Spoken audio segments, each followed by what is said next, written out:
Welcome to Barbecue Beer and Beyond. Today I'm going to show you how to make a brass monkey.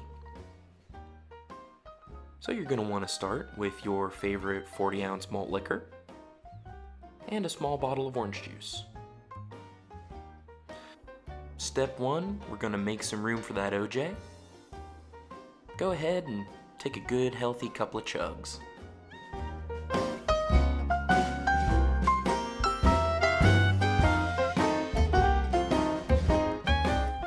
Looks pretty good. You want it to be right at the top of that label right there. Step 2, we're going to go ahead and crack open the OJ. Oh hey pup. And as carefully as we can, we're going to go ahead and fill it up to the top.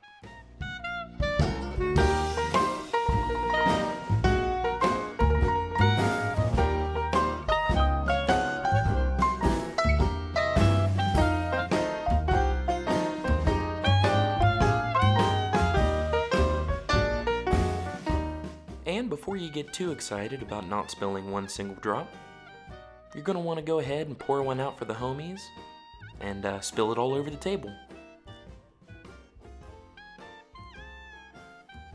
Alright, now we're going to go ahead and mix it together. Keep in mind that we spilled a good amount of that OJ, so that bottle's probably pretty slippery. Tip it from the bottom up and back. And there you have it, a brass monkey.